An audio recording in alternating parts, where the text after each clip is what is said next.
Oke, kali ini saya membawakan tentang panduan untuk survei pembangunan FTTH. Ini panduan untuk survei lokasi untuk pembangunan FTTH dengan cara canvassing.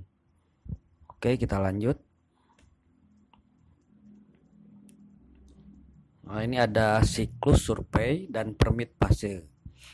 Yang pertama adalah persiapan, di mana persiapan itu yang diperlukan adalah dokumen. Dokumen ini mencakup dengan pengajuan list lokasi, pengajuan survei lokasi, dokumen surat pengantar survei dari SPU, koordinasi dengan PIC SPU Icon. Nah, kebetulan ini project FTTH Icon Plus. Terus koordinasi format canvassing. Nah, ini dari kantor kita atau dari pelaksana. Proposal perizinan juga dari pelaksana yang buat atau yang menyediakan. Nah, untuk tools, yang kedua ini tools atau aplikasi yang harus kita persiapkan. Yang pertama Google Earth versi desktop, yaitu versi PC atau laptop. Yang kedua Mapinner, ini aplikasi HP-nya HP Android. Terus Timestamp, ini versi HP juga. Terus Google Map versi HP. Nah, untuk seterusnya dari persiapan menuju ke survei dan canvassing. Yang kita perlukan di sini untuk survei dan canvassing adalah pertama dokumen. Itu surat pengantar dari SPU. Jadi kita harus dibekali surat pengantar untuk jaga-jaga. Ditakutkan nantinya ada pertanyaan dari pihak pengurus perumahan. Yang kedua format canvassing. Yang ketiga proposal izin. Nah, terus yang kedua adalah aktivitas. Ini aktivitas untuk memulai survei. Visit survei lokasi. Nah, ini kita harus langsung datang langsung ke lokasi yang telah kita tentukan. Koordinasi dengan pihak RT RW, developer atau pengurus lingkungan. Nah, di sana kita itu harus menemui pihak RT atau RW ataupun developer apabila perumahan tersebut masih di bawah pegangan developer ataupun ke pengurus lingkungan. Ini kita bisa tanya-tanya juga sebenarnya ke security yang ada di sana. Nah, seterusnya kita lakukan canvassing. Ini yang ketiga ini pengambilan data. Nah, di lokasi itu kita harus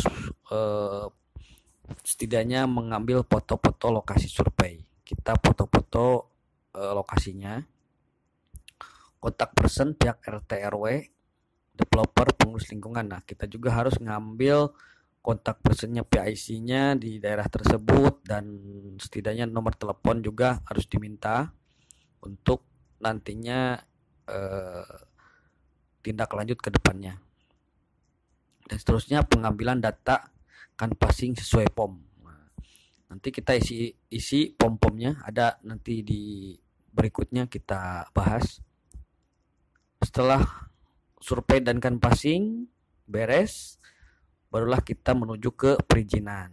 Nah, perizinan apa yang kita persiapkan? Proposal perizinan. Proposal ini disiapkan dari pihak kantor kita atau pelaksana. Surat pernyataan perizinan sama BA perizinan, kita juga harus membuatkan BA-nya, BA laporan penolakan. Nah, ini BA perizinan itu apabila perizinan pembangunan di suatu perumahan itu diizinkan dari pihak-pihak RT RW, developer atau pengurus lingkungan, dan dibuatkan juga BA lapangan penolakan apabila pengurus tersebut tidak mengizinkan untuk diadakannya pembangunan proyek FTTH tersebut. Aktivitas. Nah, dalam aktivitas perizinan kita mengajukan izin. Nah, mengajukan izin kepada pihak-pihak tersebut dengan proposal yang sudah ada. Kita tinggal ngisi aja. Di situ ada koordinasi negosiasi perizinan dengan pihak RT RW developer pengurus lingkungan. Nah, di sini biasanya koordinasi atau negosiasi itu biasanya si pihak-pihak tersebut mengajukan untuk dana kompensasi ataupun timbal baliknya dari pembangunan tersebut untuk perumahan tersebut. Nah, yang keempat, apabila ini sudah terlaksana, perizinan tersebut sudah dilaksanakan, di situ ada dua opsi atau dua hasil, yaitu diizinkan dan tidak diizinkan. Nah, apabila di perumahan tersebut diizinkan untuk pembangunan, maka lanjut ke survei detail. Nah, survei detail ini kita itu harus menentukan penempatan mini POP atau FDP. Nah, di sini kita harus menentukan lokasi yang bagus atau untuk penempatan mini POP dan FDT. Terus menentukan jalur kabel, backbone, feeder, dan distribusi. Nah, hasil survei tersebut kita harus menentukan catuan untuk feeder yang nantinya untuk mengaktifkan POP, dan yang seterusnya tagging tiang PLN. Nah, kita itu harus tagging tiang satu persatu yang ada di lokasi dan yang dari jalur backbone, feeder, dan distribusi. Nah, tiang-tiang existingnya itu harus di tagging untuk nantinya penentuan kabel dan penghitungan aksesoris. Untuk yang kedua, setelah survei detail ini terlaksana, baru ke pengolahan data hasil survei dan desain dengan Google Earth. Nah, hasil survei tersebut, detail tersebut, nantinya digambarkan di Google Earth. Terus yang selanjutnya pembuatan ID Home Pass. Nah, untuk ID Home Pass di sana kita harus menghitung dan mendata rumah-rumah yang ada di lokasi perumahan tersebut. Setelah desain, maka dilakukanlah review approval. Ini review approval untuk di-approve atau disetujui dari pihak SBU. Ini biasanya review desain dan hasil survei bersama PSI, SPP pembangunan SBU. Nah, disinilah kita dimitingkan atau dirapatkan biasanya di SBU atau kantor Icon. Nah, apabila tidak diizinkan, maka mungkin ini batal untuk dilaksanakan pembangunan. Oke, kita lanjut. Nah, ini ada panduan untuk survei dan canvassing. Nah, panduannya ini kita harus cantumkan tanggal. Nah, ini yang harus kita bawa dan kita isi di lapangan atas dasar info atau atas dasar koordinasi dengan RT RW ataupun developer dan pihak yang bertanggung jawab di area perumahan tersebut. Nah, kolom-kolom ininya diisi tanggal berapa kita masuk ke mulai canvassing atau mulai survei, nama klasternya apa, SBU-nya masuk ke region mana, kelurahan. Nah, si perumahan tersebut masuknya ke kelurahan apa, kecamatan juga sama diisi. Nah, untuk item-itemnya di sini kan ada nomor 1 nih, ditulis jumlah HP. Berarti ini banyaknya rumah. Kita harus menentukan atau mengisi form banyaknya rumah atau home pass. 1, menghitung jumlah tiang PLN di lokasi survei. Kita hitung satu-satu tiang-tiangnya yang terpasang di lokasi perumahan tersebut. Ini ada panduannya, jumlah tiang PLN kali 8, berarti kali 8 home pass, 8 rumah. Contoh 60 tiang PLN 50 tiang PLN kali 8 sampai dengan 480. Estimasi home pass berarti 480 home pass. Berarti satu tiang PLN itu nantinya dipasang ODP atau FAT ya, dengan kapasitas 1:8 atau splitter 1:8. Yang kedua, mengkonfirmasi ke pihak RT RW, developer, pengurus lingkungan di lokasi survei terkait jumlah rumah atau keluarga yang tinggal di area tersebut. Nah, jadi kita itu harus menanyakan juga ke pihak tersebut untuk rumah yang sudah terbangun di sana dan rumah yang ditinggali atau ditempati oleh warga di sana. Jangan sampai ada rumah kosong tapi kita hitung. Nah, disitulah sebetulnya jangan dihitung kalau rumah yang kosong. Contoh 458 jumlah rumah kali 1 sama dengan 458. Estimasi home pass 458 HP. Berarti satu itu satu keluarga, satu kakak. Contoh 458 itu jumlah rumahnya, berarti satu rumah itu satu kakak. Nah, sama dengan 458 home pass.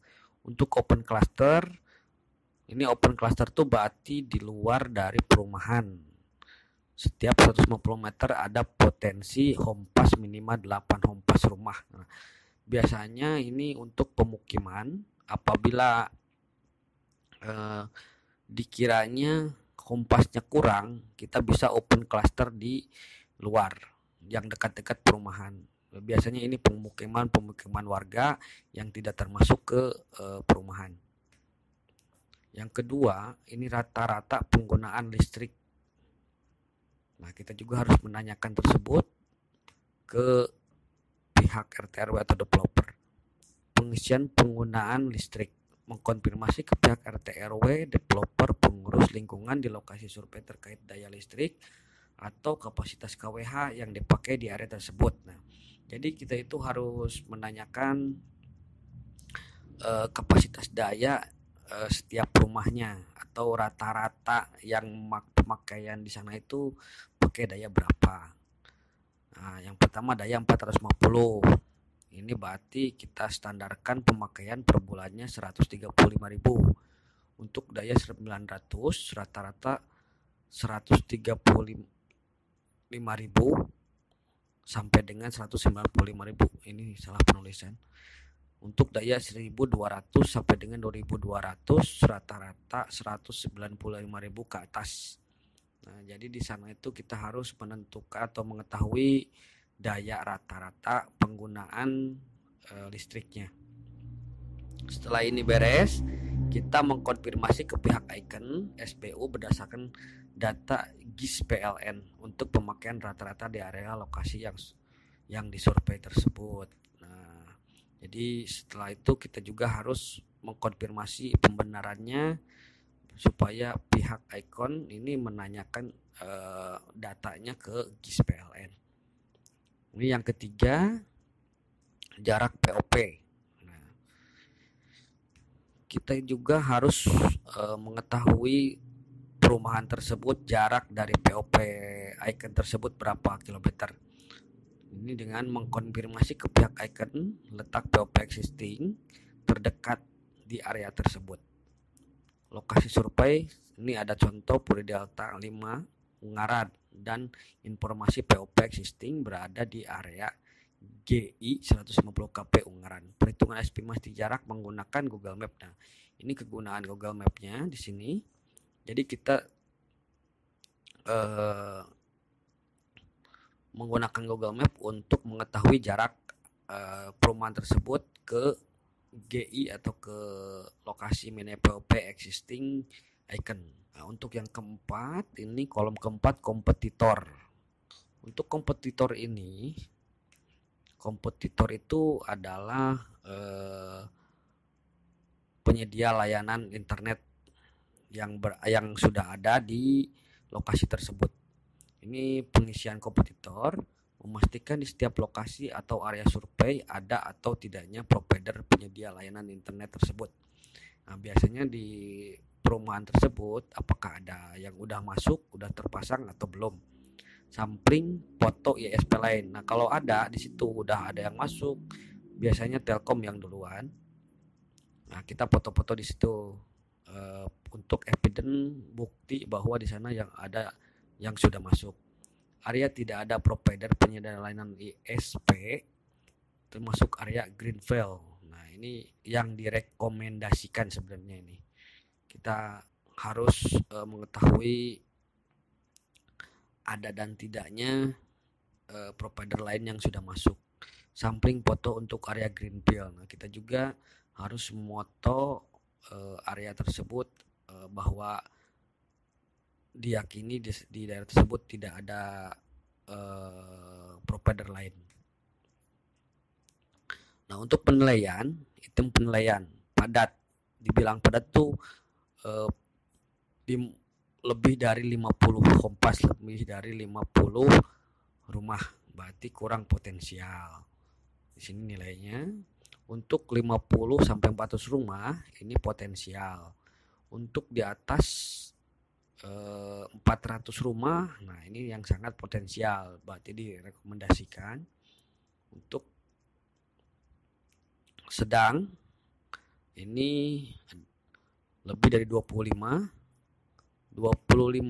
sampai 200 potensial, 200 sangat potensial.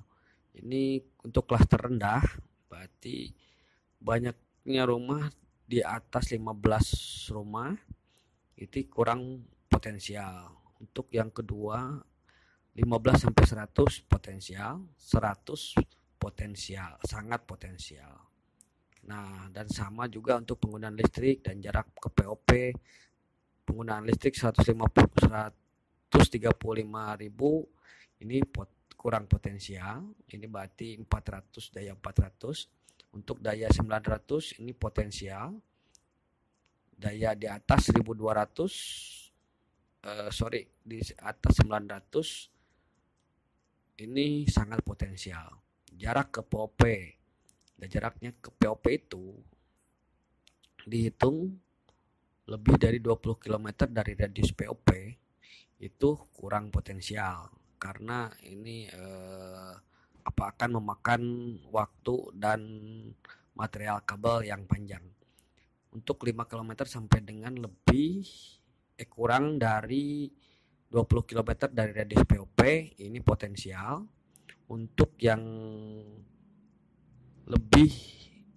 kurang dari 5 km dari radius POP ini sangat potensial. Ini yang direkomendasikan sebenarnya, yang nilai 5 ini.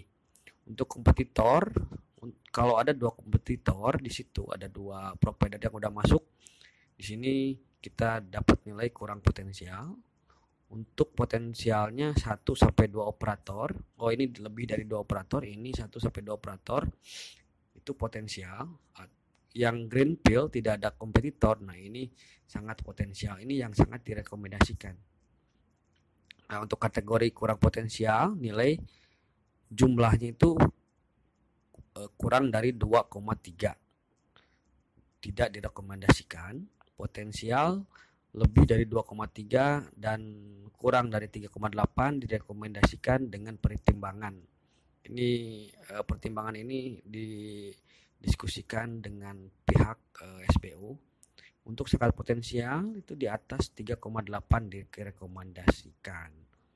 Nah, untuk perhitungannya atau untuk kategori-kategori ini kita punya contoh form canvassingnya. Ini yang contohnya, Nah, ini contohnya form canvassing penentuan potensi klaster FTTH. Nah, ini kita punya contoh udah disurvei 5 April 2020 ini dulu. Puri nama klasternya Puri Delta Asri 5.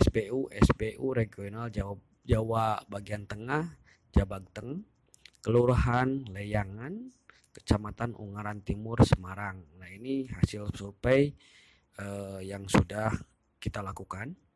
Survei itemnya, ini item bobot jumlah satuan nilai dan nilai bobot. banyaknya rumah di perumahan Delta Asri 5 ini 480 unit. Satuannya unit, nilainya 5. Nah, 5 ini berarti 480 masuknya ke potensial. Nah, ini di atas 400.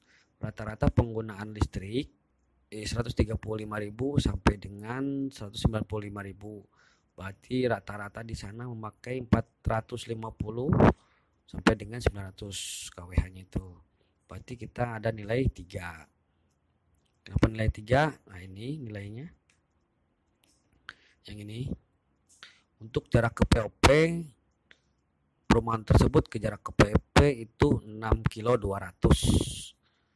Nah, ini berarti di potensial, di nilai 3.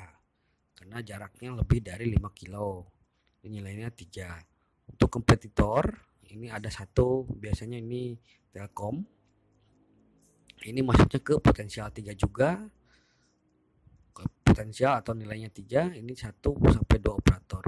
Dan untuk jumlah nilai tersebut setelah di nilai bobot dikali nilai bobot, ini totalnya 3,50. Untuk 35,50 ini berarti ini masuk ke nilai potensial.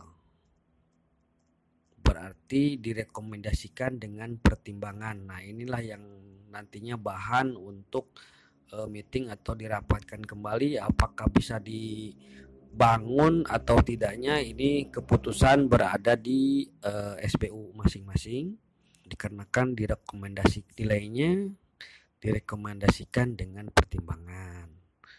Oke, mungkin itu yang bisa saya jelaskan di panduan untuk survei atau canvassing project pembangunan project FTTH. Semoga video ini bermanfaat. Wassalamualaikum warahmatullahi wabarakatuh.